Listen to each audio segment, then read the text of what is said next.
April 1945. Okinawa. The air smells of coral dust and burning fuel. Along the coastal highway, a convoy of 2.5-ton trucks rumbles past shattered sugarcane fields, their canvas sides stenciled with white stars. Inside the lead vehicle, behind a steering wheel worn smooth by 1,000 miles, sits Corporal Margaret Hastings of the Women's Army Corps, her hands steady on the wheel as she navigates a crater-pocked road that 3 days earlier had been contested ground. Her face, dust-streaked and focused, shows no hesitation. Behind her, 17 more trucks follow in formation, each driven by a woman, each carrying ammunition, plasma, rations, and mail, the lifeblood of an army advancing across the Pacific. In a concrete bunker 2 miles inland, Lieutenant Colonel Takashi Nakamura watches through field glasses, his hands trembling not from fear, but from something his military education had never prepared him to process: fundamental disbelief. He lowers the binoculars, raises them again. The image does not change. Women. American women. Driving military vehicles. Alone. Unescorted. Moving freely through a combat zone as if this were the most natural arrangement in the world. Nakamura had graduated from the Imperial Japanese Army Academy in 1932, where he had been taught that the Americans were soft, individualistic, lacking the spiritual discipline required for total war. He had been told their society was decadent, their men weakened by material excess, their women decorative and helpless. Yet here, on an island where Japanese soldiers had been ordered to fight to the death for every cave and ridgeline, American women drove trucks as casually as Tokyo housewives might have walked to market, before the war consumed everything. This was not an isolated observation. This was a pattern that had repeated itself across the Pacific, from Guadalcanal to Guam, from Saipan to Manila, a pattern that Japanese commanders encountered again and again with the same cognitive vertigo. The realization that the American military had mobilized its women not as auxiliary decoration, but as functional components of a war machine so vast, so abundant, so fundamentally different from their own that it defied every assumption upon which Japanese strategy had been constructed. To understand the depth of this shock requires understanding the world these Japanese officers inhabited, the ideological framework through which they interpreted reality. In Imperial Japan, women occupied a precisely defined role within the social order, a role shaped by centuries of Confucian philosophy and reinforced by the militaristic nationalism of the 1930s. The concept of Ryosai Kenbo, good wife, wise mother, dominated official thinking. Women were to be the guardians of the home, the bearers of future soldiers, the embodiments of traditional virtue in a society mobilizing for holy war. They could work in factories when the nation required it, could endure hardship when sacrifice was demanded, but they remained fundamentally within a sphere defined by male authority and domestic function. Japanese women did contribute to the war effort, and their contribution was neither trivial nor symbolic. By 1944, women comprised over 40% of the workforce in Japanese war industries. They assembled aircraft components, manufactured ammunition, worked in chemical plants and shipyards. The government mobilized them through the Greater Japan Women's Association, which eventually enrolled virtually every woman in the country into some form of organized national service. But this mobilization operated within strict ideological boundaries. Women remained under male supervision, worked in sex-segregated environments, and were never entrusted with roles that suggested independence, mobility, or authority. The idea of a woman operating military equipment, making tactical decisions, or moving freely through combat zones was not merely impractical, it was philosophically impossible, a violation of the natural order as Japanese military culture understood it. The American military, by contrast, had stumbled toward a radically different solution to the same logistical problem. When the war began, the United States Army had no systematic plan for incorporating women beyond traditional nursing roles. But the mathematics of global war forced innovation. By 1942, with millions of men being shipped overseas and a military infrastructure expanding at unprecedented speed, the shortage of personnel became critical. The Women's Army Auxiliary Corps, later the Women's Army Corps, was established not from progressive ideology but from desperate pragmatism. The military needed typists, drivers, mechanics, air traffic controllers, meteorologists, cryptographers. It needed them immediately, and the pool of available men had been exhausted. What began as expedient necessity evolved into something more systematic. By 1945, more than 150,000 women served in the Women's Army Corps alone. Thousands more served in the Navy's waves, the Coast Guard spars, the Marine Corps Women's Reserve. They operated switchboards that coordinated artillery strikes, decoded Japanese communications that revealed enemy fleet movements, drove trucks that supplied frontline troops, maintained aircraft that bombed Japanese cities. They served in every theater of war, from Alaska to India, from London to Leyte. And crucially, they performed these roles with a degree of autonomy and responsibility that would have been unthinkable in the Japanese military system. The truck became the symbol that crystallized this difference, the image that Japanese officers could not reconcile with their understanding of warfare and civilization. The American Army moved on wheels, a vast, sprawling logistical network that consumed fuel and tires and spare parts in quantities that seemed almost wasteful. Every infantry division required hundreds of trucks. Every advance demanded constant resupply. The famous Red Ball Express that supplied Patton's drive across France employed over 6,000 trucks, driving in continuous relay, 24 hours a day. Many of these trucks were driven by women of the Women's Army Corps, who navigated bombed roads, maintained their vehicles, and delivered supplies with a professionalism that earned grudging respect even from skeptical male officers. Captain Yoshiro Tanaka, interrogated after his capture on Luzon in January 1945, described watching an American supply convoy for 3 hours from a concealed position in the jungle. He noted, in his interrogation record preserved in the U.S. Army archives, that approximately one-third of the drivers appeared to be female personnel. They operated the vehicles with competence. They were not guarded. They carried sidearms but seemed relaxed. This was incomprehensible. We had been told American women were frivolous and weak. These women drove heavy trucks through dangerous territory as if it were routine duty. What kind of nation sends its women to war and yet appears to be winning?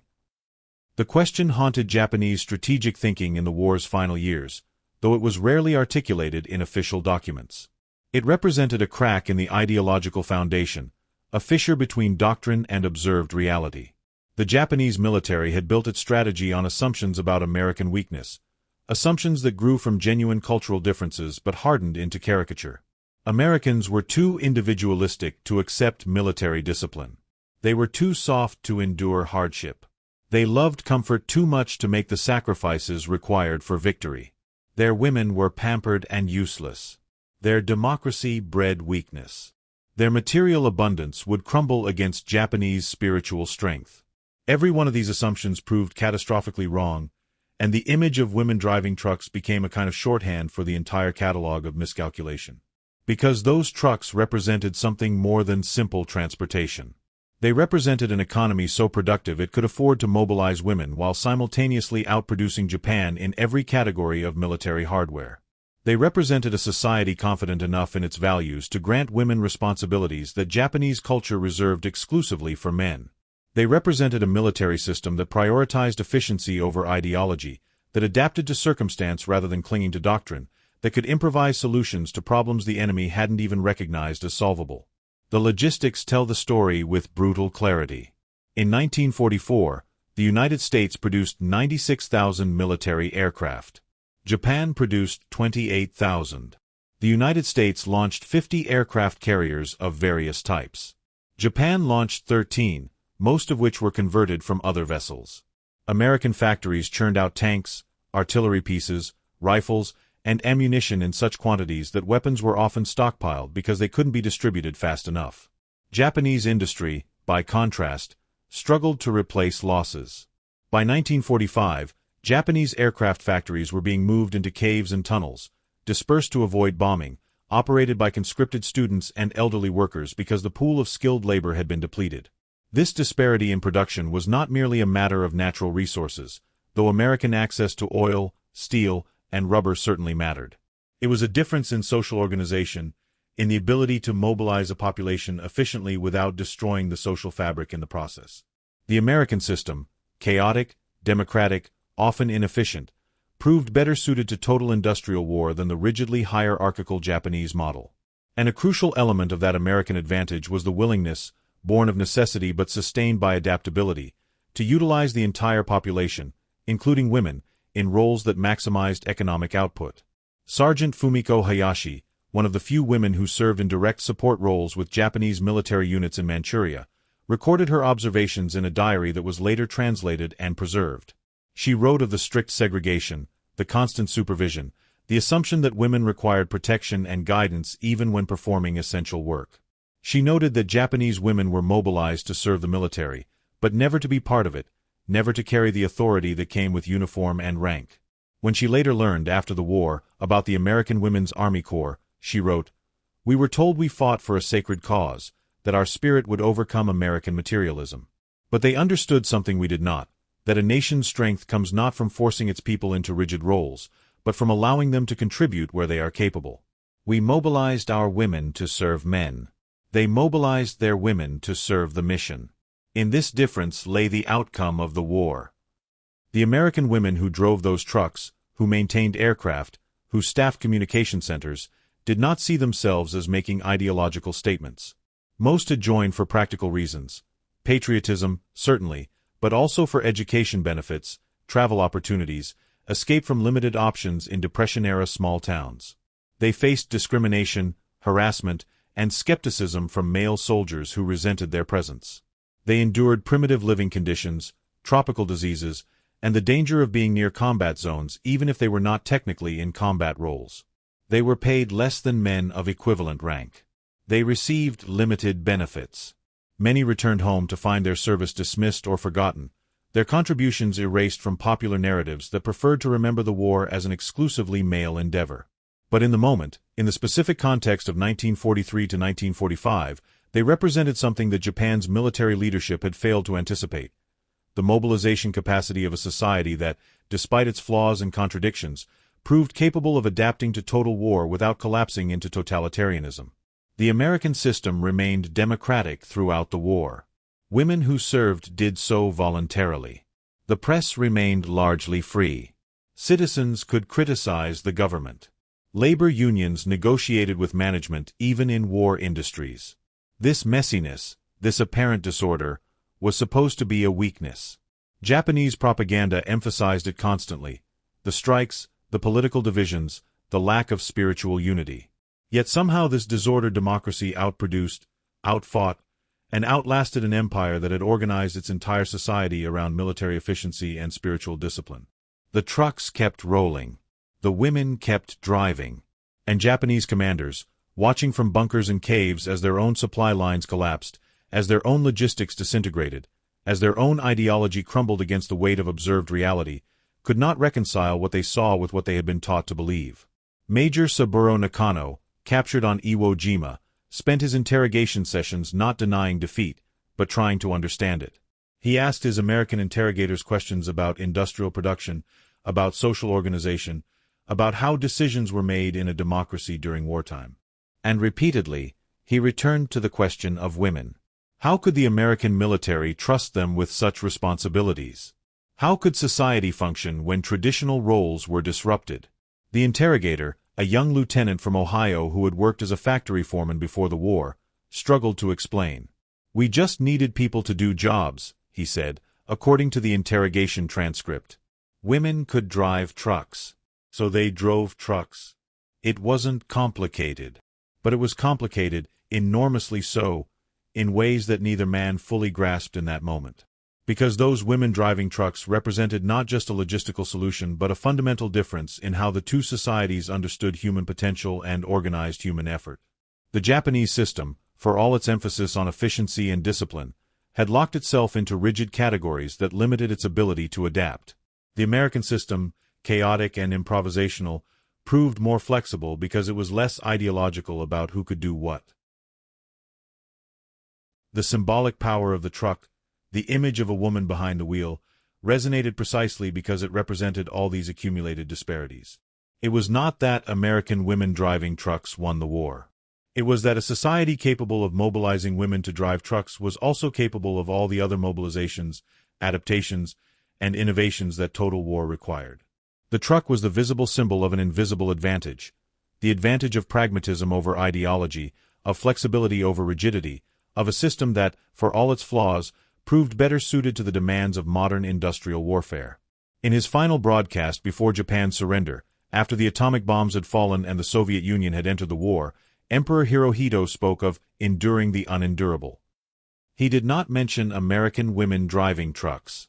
He did not discuss logistics or industrial production or social organization. But Japanese officers listening to that broadcast, men who had watched their strategies fail and their assumptions crumble, understood that the unendurable included not just military defeat but ideological collapse. The recognition that everything they had been taught about strength and weakness, about proper social roles and national character, had been fundamentally wrong. After the surrender, during the occupation, Japanese civilians encountered American military women directly for the first time. WAC personnel served in administrative roles throughout occupied Japan. They wore uniforms, carried authority, gave orders to male subordinates, and moved freely through Japanese society. For many Japanese, this was their first sustained contact with women who exercised institutional power, who operated outside traditional domestic roles, who embodied a different model of what women could be and do. The women who drove those trucks in 1945 did not know they were participating in this larger transformation. Most simply wanted to do their jobs, survive the war, and go home. They did not see themselves as revolutionaries or ideologues. Many held conventional views about women's roles and expected to return to traditional domestic lives after the war.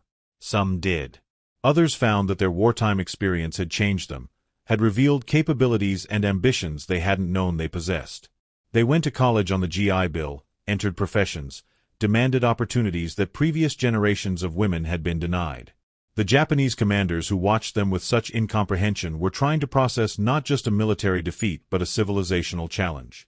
They had believed that Japan's rigid social order, its spiritual discipline, its willingness to sacrifice individual liberty for collective purpose, would prove superior to American individualism and materialism. They had believed that proper gender roles were not merely cultural preferences but fundamental truths about human nature and social organization. The sight of American women driving military trucks through combat zones shattered these beliefs more effectively than any propaganda could have done.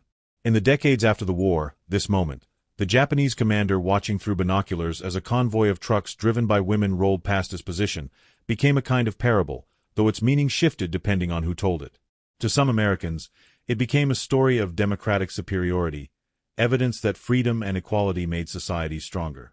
To some Japanese, it became a story of necessary modernization, proof that Japan had to abandon rigid tradition to compete in the modern world.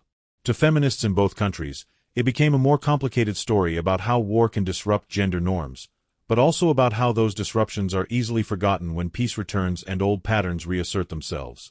The truth, as always, is more complex than any single interpretation allows. Those women drove trucks because the American military needed drivers and discovered, with some reluctance, that women could drive.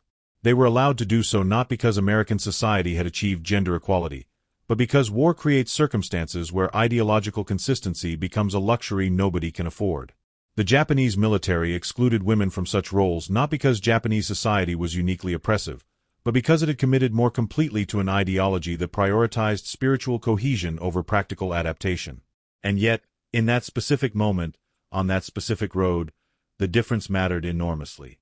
It mattered to the American war effort, which required those drivers to function. It mattered to the women themselves, who gained experiences and confidence that shaped their post-war lives. It mattered to the Japanese commanders who witnessed it, whose understanding of the world was fundamentally altered. And it mattered to the larger historical trajectory, the slow, uneven, contested movement toward recognizing that women are fully human, fully capable, deserving of the same opportunities and authority as men. The convoy rolled on, past the bunker where Colonel Nakamura stood with his binoculars lowered, past the shattered defenses and burning vehicles, toward the supply depot where the ammunition and plasma and mail would be unloaded, sorted, and distributed to the troops preparing for the next advance. Corporal Hastings shifted gears, navigated around a crater, and continued driving, unaware that she was being watched, unaware of the symbolic weight her simple act carried for the man observing her, unaware that in some small way, her presence on that road represented a crack in an ideology, a question that could not be answered, a vision of the possible that could not be unseen. In the end, it was not the trucks that defeated Japan. It was the factories that built them, the economy that supplied them, the society that mobilized the labor to produce them, and the system flexible enough to recognize that women could drive them. The truck was just the visible symbol, the concrete image that crystallized abstract realities about industrial capacity, social organization, and the fatal consequences of mistaking ideology for truth. The woman behind the wheel was just doing her job, but in doing that job, She and thousands like her demonstrated a principle that Japan's military leadership had failed to grasp: that a nation's strength is measured not by how rigidly it can enforce tradition, but by how effectively it can mobilize all its people toward common purpose. That is the unendurable truth those commanders faced. Not that they had been defeated, but that they had been defeated by a society they had been taught to despise, using methods they had been told would fail, mobilizing people they believed were incapable. The image of the woman driving the truck remained in memory, long after the battles ended, because it represented the moment when ideology met reality, and reality proved stronger. In the dust and heat of an Okinawan afternoon, in the simple act of one woman driving a truck past a bunker full of stunned officers, an empire's assumptions crumbled, and the future announced itself, quietly, pragmatically, without ceremony or declaration, in the form of two steady hands on a steering wheel, navigating forward, always forward, toward a destination that neither army had quite anticipated.